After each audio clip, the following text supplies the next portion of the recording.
You trust the product in your hands because you assume someone already checked it for what you can't see.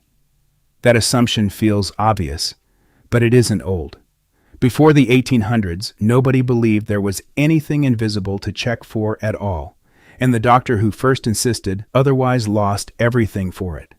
Vienna, 1847. 2 maternity wards, 1 hospital, 1 hallway apart. In one, close to 1 in 10 new mothers died. In the other, closer to 1 in 50. Same illness, same city, same year. Nobody could explain why. Ignaz Semmelweis, a young Hungarian physician, worked the deadlier ward. His colleagues went straight from autopsies to deliveries, hands unwashed. The other ward, staffed by midwives, never touched a corpse. He didn't know about bacteria. Germ theory didn't exist yet, but the numbers pointed at his colleagues' hands. In May 1847, he ordered every doctor to wash their hands in chlorinated lime before touching a patient. Mortality collapsed within weeks, from around 18% to close to 2%. He'd stumbled onto one of the core principles that would later underpin antiseptic medicine, decades before anyone had a name for it. His colleagues called it an insult, not a discovery. He didn't make this easy on himself, either.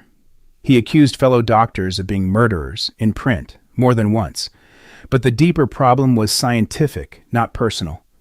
Doctors of the era sincerely believed disease came from bad air, not invisible agents on skin. By the standards of 1847, his data was an anomaly, not proof. He put the data out there.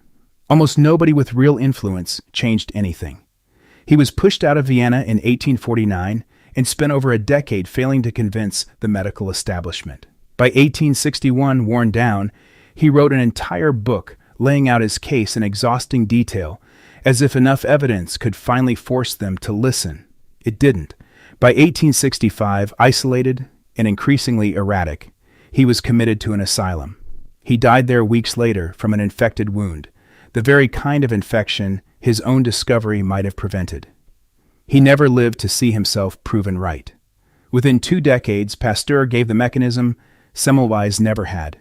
Lister used it to build antiseptic surgery in the 1860s, and this time doctors had a reason to believe. Lister is remembered as the father of antiseptic surgery. Semmelweis, despite getting there first, remains the far lesser-known name. There is even an informal term for part of what happened to him, the Semmelweis reflex, the tendency to reject new evidence because it contradicts an established belief. Hospital hand-washing protocols, sanitizer dispensers, product recalls pulled before they reach a shelf, all of it has real roots in a Vienna ward where one doctor found the pattern decades before anyone could explain it. Wash your hands. 2 words nobody questions now. One man spent his life trying to prove they mattered and lost.